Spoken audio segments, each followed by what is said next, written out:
I am rooting very hard for Mfiondu Kabengele to make an impact on the Celtics. And after you hear my one-on-one with him, you're going to be rooting very hard for him too. It's all right now on the Locked On Celtics podcast. Be ever ready. Recognize the city of champs. Boston, baby, we do what you can't. Locked on number 18, Tatum and Brown, J-team, step back. We gon' wet that and slay teams. Of course the Celtics, who else could it be? Screaming like KG with the Larry O.B. Karalis above average, assessing the team status. Best daily pod, no cap, salary matching. Clutch like Bird the DJ, keep John on replay. Prime time, dapping up the truth on the sideline. Raining J's, how it started, raising banners, how we finished. Locked on Celtics pod, home of the winners. Hey there, welcome back to the Locked On Celtics podcast right here on the Locked On Podcast Network, where it is your team every day, and I'm here for you every single day, Monday through Friday, with a free, fresh podcast directly to your device. If you subscribe, it's available everywhere podcasts exist. Show is also on YouTube. Like, subscribe, all of that stuff there on YouTube. It's there every day as well. I want to thank everybody for making this show your first listen and part of your daily routine. I'm John Karalis, former professional basketball player, now a beat writer covering the Celtics for Boston Sports Journal, and an author of the book, The Boston Celtics All-Time All-Stars. Today, I'm sharing with you my one-on-one. I wrote a story recently on Boston Sports Journal with Mfiondu Kabengele. He's on a two-way contract with the Celtics, but he's one of the guys the Celtics could be counting on to make an impact in their front court without Robert Williams. If you read the story on Boston Sports Journal, this will give you a lot of what you didn't get in the piece. But if you didn't read the piece, this is everything. This is my 11-minute one-on-one with Mfiondu Kabengele. I was just talking to Al, because you mentioned the other day that you've been talking to Al a bunch. And, what's that been like, getting that kind of guidance from Al as far as the on-court stuff, off-the-court stuff? It's refreshing, just because I seen him play for a long time, and the way he's done throughout the years, how he's matured and progressed throughout the years, it's inspiring me because there's so many phases to his game. He's been the athletic big, stretch four big, pick and pop big. Now he's like our vet, mature, our cornerstone, right? Yeah. So all those phases, it inspires me to I want to be that kind of guy. Obviously, I'm young now. I can jump, I can do all these things, but there's also gonna be a part of my life where I have to evolve, right? So I ask him these questions so I can think the game, rather than just play the game using my speed athleticism, because one of these days it's going to go, right? But if I have this, I'll be sharp. So I'm always picking his brain, asking him things I should look out for, little vet things that can give me that extra edge just in case I'm a step slow or I'm late, so I can think the game properly. So Al kind of gives me those little tips and tricks that keeps me sharp and keeps me, aware of my surroundings, especially on the floor. It's a very mature way to think about it. For sure. See a lot of young guys like you thinking about that aspect. Mostly it's about, let me get my next contract, let me get about that stuff. Yeah. Where does it come from? He's like, if you play the right way, the money's gonna follow, right? So, if you chase it, you'll never get it. MJ said it best. Like, if you just come with the right attitude, work hard, it's gonna be bestowed upon you. It's gonna drop on your lap. Like, when I was in college, I was sixth man of the year, and my whole goal was just being the best sixth man on my team to be that second punch for the bench unit. Because sometimes when the bench comes in, there's a drop-off on a lot of teams, right? And I want to make sure that when our bench comes in, we level up. And I had that mentality in college, and before you know it, I became a first-round pick. So when I was in the NBA and I came, that kind of shifted for me because, I felt like I made it. I can settle in and stuff. And then it came right and flipped on me. And I'm just like, man, I got to go back to where it started.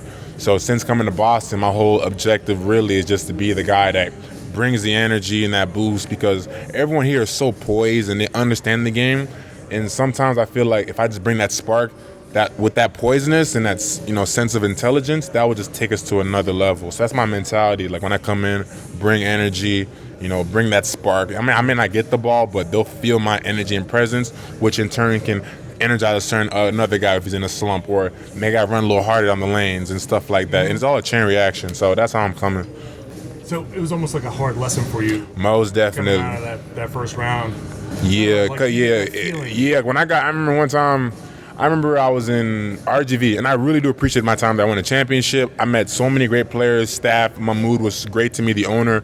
The whole Houston Rockets organization that helped me out in RGV was great. But I remember, my first 2 weeks I got my paycheck. And I called my financial advisor and I said, I didn't ask for an allowance. He said, no, that's your paycheck for the league. And I'm like, man, like, it woke you up because it made you realize, I'm like, oh, this can go at any moment. You know, I was living a certain way and I was like, oh, this is going to last forever. And then once I got to RGV and I, started to see how it was in the G League, I'm like, oh, this is not permanent. And it wasn't about the money. It was just a matter of like, the status, being able, like, we're flying commercial rather than charter. And those things were privileges that I took for granted. And, being 6'10", sliding in the middle seat, taking a bus 3 a.m. across different state lines, like, it's hard, but the basketball was still great for me. I appreciated it. But those luxuries that I took for granted while I was up top, I'm not going to do that again. So I definitely learned my lesson. Mm-hmm. Yeah. We know your uncle is Dikembe. Yeah. And, did he, what kind of lessons has he taught you that you carry through here? And are you still, does he still, like, help you out with? Yeah. I ain't gonna lie. When I first got to the league, he was super helpful, right? Helped me tips and tricks. I asked him questions, answer it. And then once I got sent to the G League, there was like a sense of embarrassment because I felt like I didn't let him down, but I felt like he did so much for the game and how he carried himself. And I'm like, I'm part of his family tree, and I wanted to maintain that, even though we have different last names. But when I told him about my situation, he was even more supportive and giving me more game and more things to help me out with. And once I realized it wasn't about, me making it or not, he just loved me because I'm his nephew, a lot of like things that I thought were in my head just evaporated. So he's been great, teaching me how to stay in shape, things to look for, especially as a big man, because the things that we do as a big man is different. The leverages are different. We have longer limbs. Some of us have shorter torsos. So there's certain things that we have to attack compared to guards and stuff that they may not have to face, So he's like, for example, a good example is when we go on plane trips, it's a 5-hour flight or whatever, you're supposed to stretch when you get land, because you may be a smaller person who's 6 foot who can walk around and be good, but when you're 6'10", sitting down cooped up for that long, you have to stretch it out. Girl should be tight. Your back might get pulled the next day. Those little things he kind of gave me opened my eyes, so he's been extremely helpful. That's interesting stuff. Yeah. It's all about the little details. It's not even about just going out there and just, here's the ball, go out there and do it. It's all the little outside stuff. Most definitely. Al was talking about how much you work. You come in here, you practice, and you go hit the bike for like half an hour. Yeah. You're just going through your whole treatment. Yeah. Again, you don't see a lot of young guys doing all that stuff. Yeah, it's like, when you have, like, one of the main things I thought about going into Boston is, like, what kind of player or person do I want to be, and what does that person or player do? So I wanted to be a guy who's a key part of this team, who, does a great job on the floor, high energy. So for that to happen, you have to be in shape. And to be in shape, you have to work. And not only work, but be consistent with the work. So I'm thinking to myself, okay, if I want to do a lot of work, I have to find things that are like low impact, which is a bike. Bike is really great for me. I can get a great sweat, I can get a great burn, get my cardio going up, but it's low impact on my knees and joints. And, I get my free throws in, just little details. And the strength and conditioning staff sets it up perfect for me so I can do a lot, but at the same time still feel good for the next day. So just coordinating with them and stuff like that, as well as visualizing how I want to be as a player going into this year, it all kind of culminated to where we are today.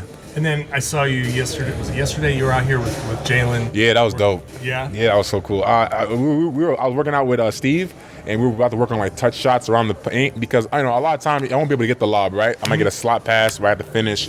Like Rickard Holmes on Sacramento, he's really good at that. And Montrezl Harrell, that little pop shot out of the slot pass. And then JB just walked over, and I thought he wanted to take our basket. So I started walking over, like, oh, my bad, like, get out the way. He's like, nah, work. Work. I'm like, what you want? He said, we're going to do some pick and roll. I'm going to show you what to look out for. Because he sees, like, he wants me to be a threat of the pick and roll, not just him, so the defense can play us honestly. Yeah. If it's just him getting the ball, defense can inch towards him, and they may not think he's not going to pass the ball. But now that I'm giving angles where he can give it up, they got to play us honestly. And we're actually more dangerous now, where JB can really go off, where I can go off out of the pick and roll. And we just worked on different angles, different slots, and the coach gave us different looks to look out for. So he gave me, after every rep, he kind of gave me a tip. He said, read his eyes, read his feet. He's like stuff like little things like that he gave me, like super, super helpful. So he just came on over and said, you know what, we're working on pick and roll. Yeah, stuff. I was geeked. I ain't gonna hold you. I was geeked. I was really geeked. I was trying to keep it cool, but I was geeked. That's fun. Yeah. I mean, there is some level of, like, you've been watching these guys. Jaylen is a star player in this league. Yeah. And look, if Jaylen's working with you, then he's not working with you for nothing. That's why I was geeked. Yeah, that's why I realized, I'm like, all right, I'm like Coach Steve mentioned, he's like, when a player like that comes to you, he sees something that you can, like, you can help us. So I'm like, all right, any opportunity guys want me to, even if you want me to rebound, I'm with you. Like, it don't matter. So just having him be a part of his development and growth on the court with him, I appreciate that from him especially. And then you talk about the type of person you want to be.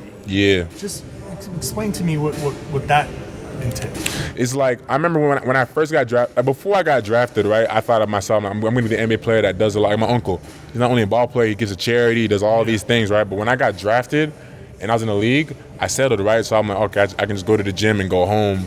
Just go to the gym and go home. I wasn't in the community. I was in LA Clip. I was with the Clippers, and LA has their issues, and I don't remember myself doing anything in particular to help the community that much, or reach out, or use my resources to help them out, or use my presence to help them out. And I felt like I took that for granted because all these fans come to our game and support us, and I don't return it. Like I didn't return the favor, right? So Boston gave me a great opportunity. We had these prisoners come by. Former prisoners. I apologize. Former prisoners come by. They told their stories. We're thinking about going to the juvenile hall in a I think next week, talking to them.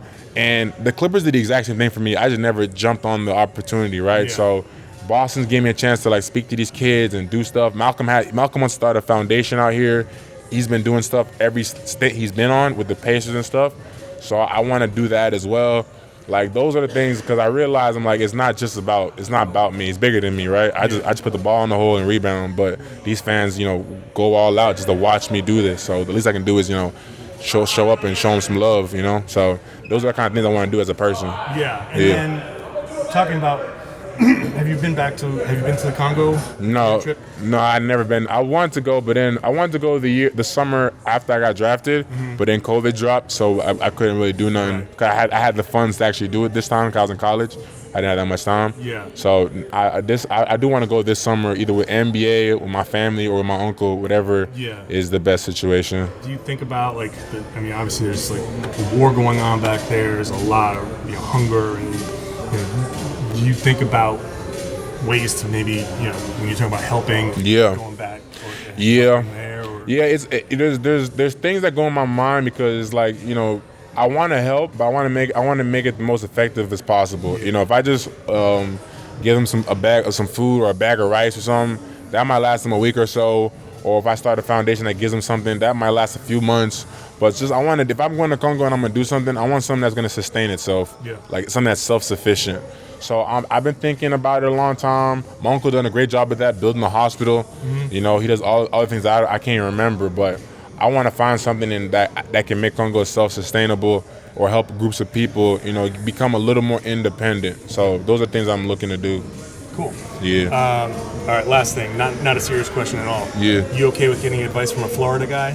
Oh, man, a Gator? I talked to Al, so I ain't gonna lie. I told Al this. I said when we play them in a couple weeks, I said we got a little bet going, so we're gonna see how it goes. Oh yeah. Yeah. So I don't mind listening to Florida guys, especially when they're certified. Well, if it helps you at all, Al said that it's okay. He's gonna get past the Florida State thing with you. Yeah, it's not bad. So much to react to. I can already tell you right away. I told you. You love this kid now. You love him now. I'm going to get into a lot of the things that he said next and in my reactions. I'm really amazed by the maturity of this guy. First, let's talk about BetOnline.net, your number one source for all of your betting information, including football, college football, pro football. We're all knee deep in that.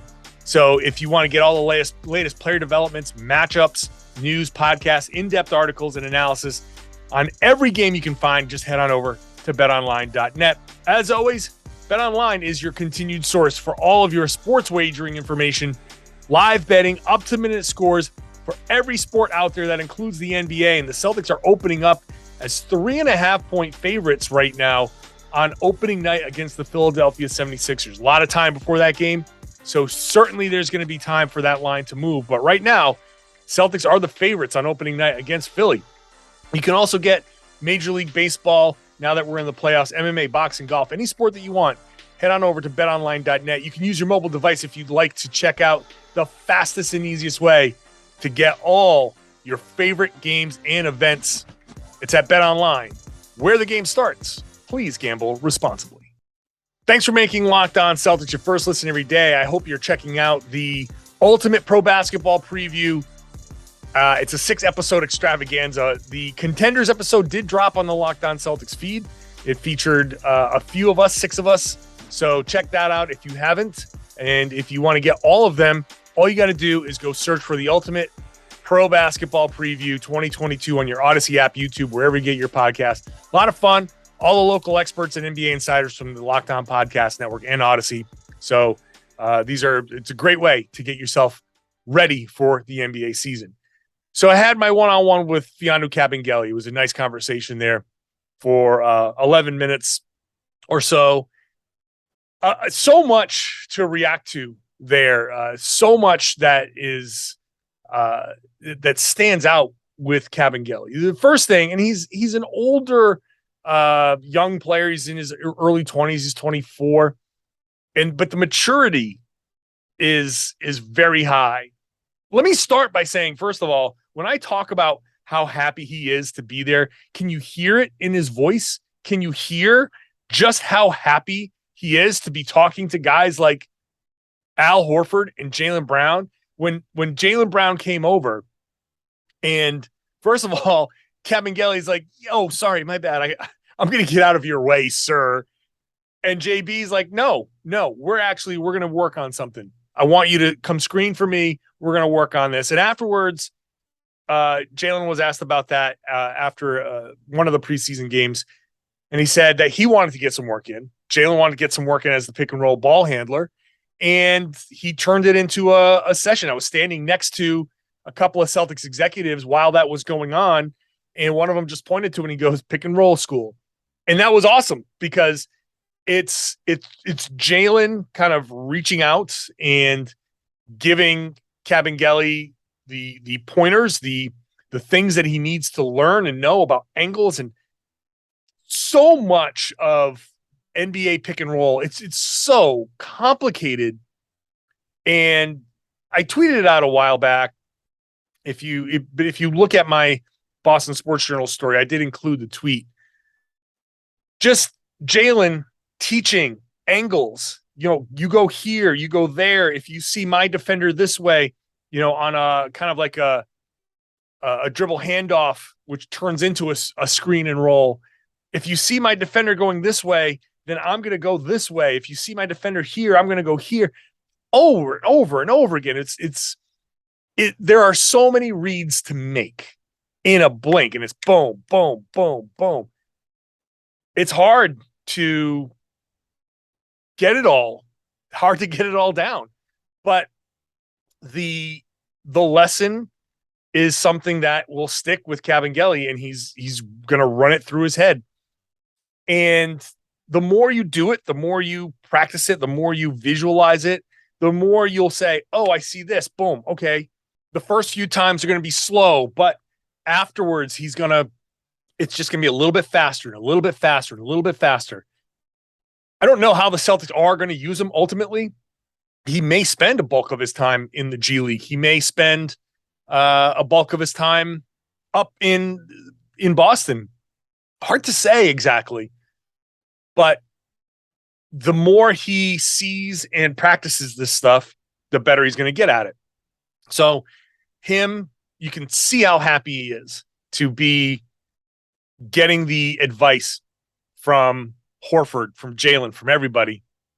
He said post-game after the first preseason game how he's just on top of Al Horford, is asking him all the defensive stuff. And it's that level of being humble. And he was humbled by his experience.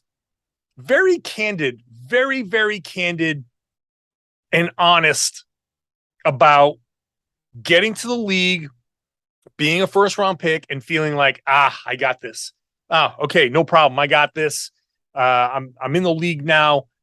I can just go to the gym and come back and not do anything, not participate in any of the community stuff. There's the not putting in the extra work, not putting in the extra effort. Is just go do what they tell you and go back home. And you think this is just going to last.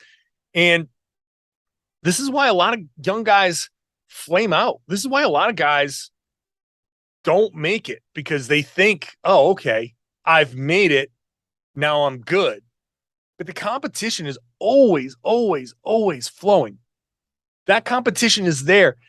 Only, I think, the top 4 guys on any team can feel secure in their spots, at least secure in their spots in the league.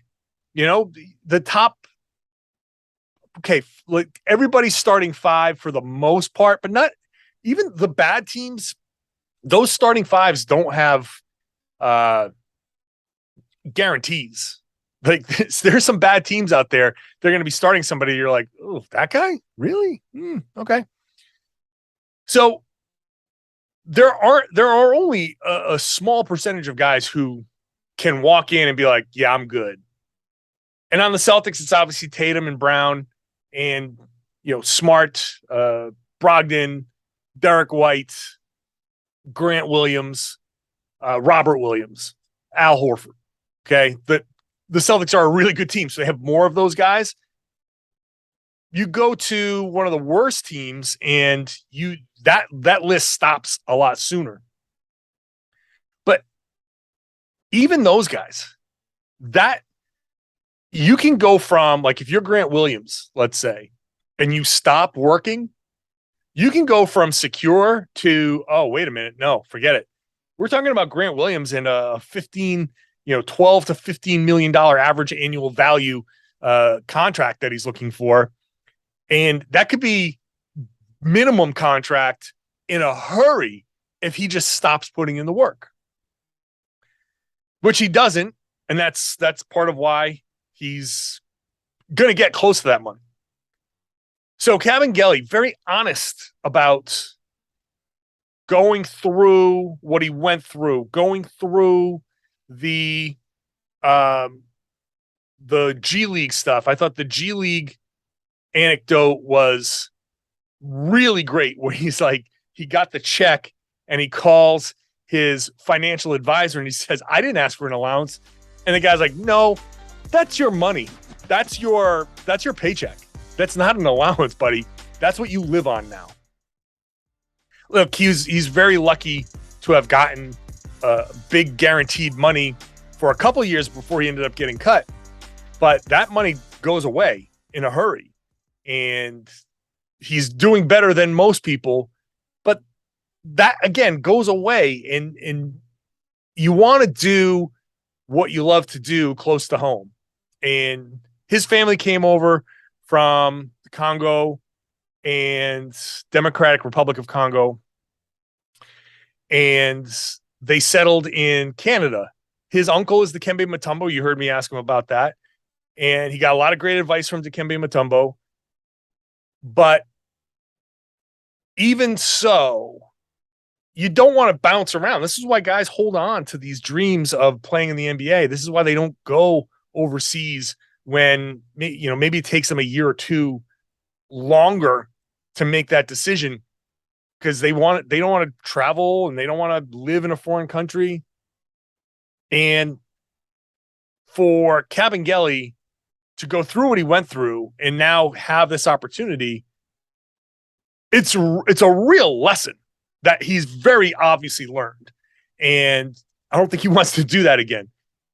I know what a team plane looks like, and I know what flying commercial looks like. And I can tell you that on a team plane, the 6'10" guys like Kabengele get the front row of this part of the plane where there's probably 8 feet of space in front of them, so they can sit and stretch out and lay back and everything and not feel cramped.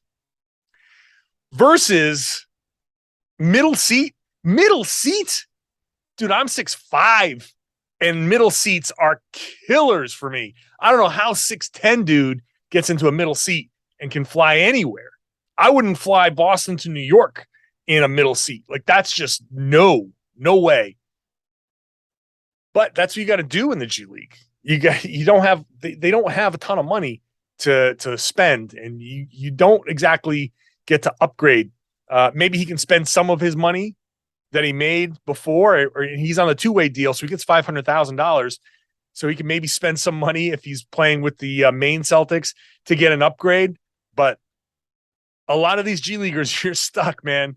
And these tall guys in middle seats, hard lessons learned by him. And I'm just struck by how he's just like, nope, I refuse to do that again. I refuse to do that to myself.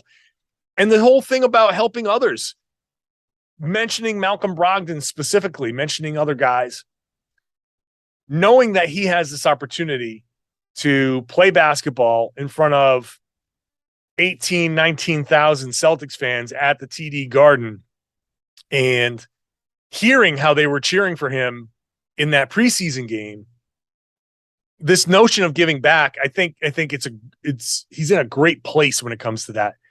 A lot of players don't have that type of feeling. A lot of players don't have that type of thing inside them that says, yeah, you know what? I'm lucky, and I have a responsibility to this community to do something for them. Some guys do, but not everybody. And it's refreshing to hear that attitude from Kabengele as well. He's just a happy kid. I apologize. I should apologize. I keep calling him a kid. My rule is if I'm twice your age, I get to call you a kid, and I'm more than twice his age. So that's kind of a word that I just colloquialism that I throw around. I'm really not trying to disrespect him. He's a young man who is very bright and very observant and very humbled by the mistakes that he's made in the past. So I'm not saying that in a derogatory way. It's just me being an old guy talking about a young guy.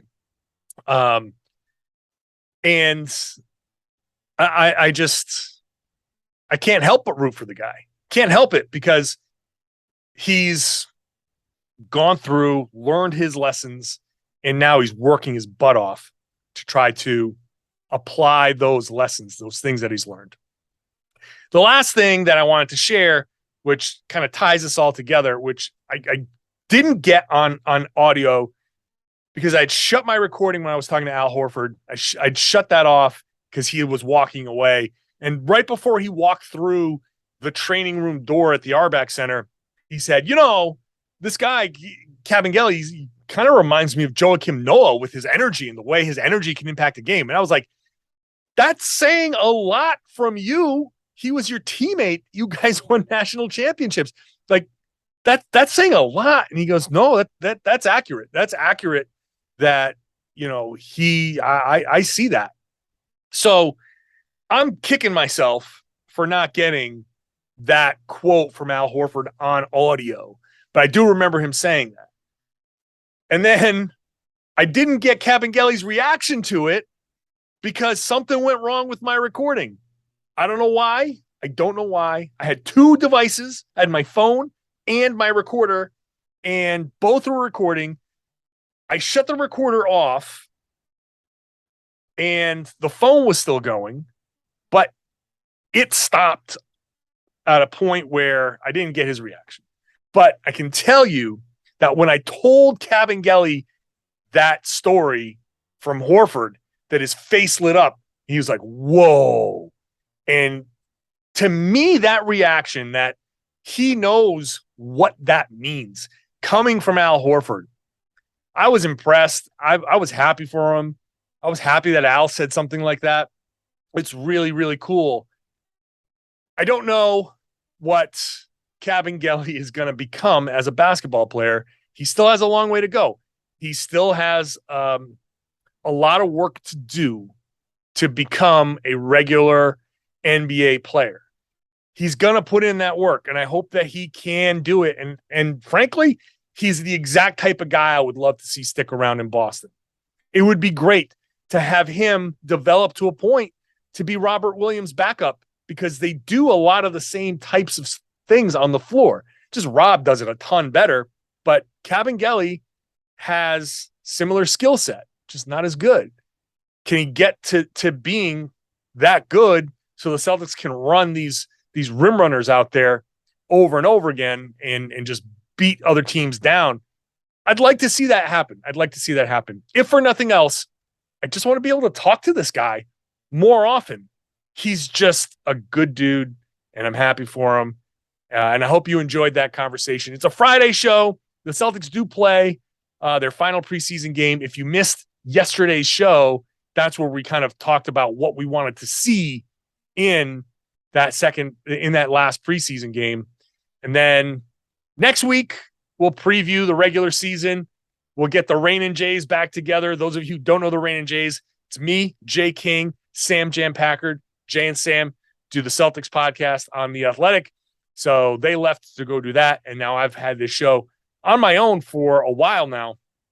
But we'll get them back together. We like to do it at least once a year, and we like to do our season preview together. So that'll be next week. Make sure you're tuned in for that. Subscribe if you haven't subscribed yet, and subscribe on YouTube as well so you can see the shenanigans. There will be shenanigans for sure when we get together. And if you're on YouTube, comments are very welcome. Leave the comments, feed the algorithm, and share the podcast. Tell your friends, family, everybody they should be listening to and watching the Locked On Celtics podcast here on the Locked On Podcast Network. Your team every day.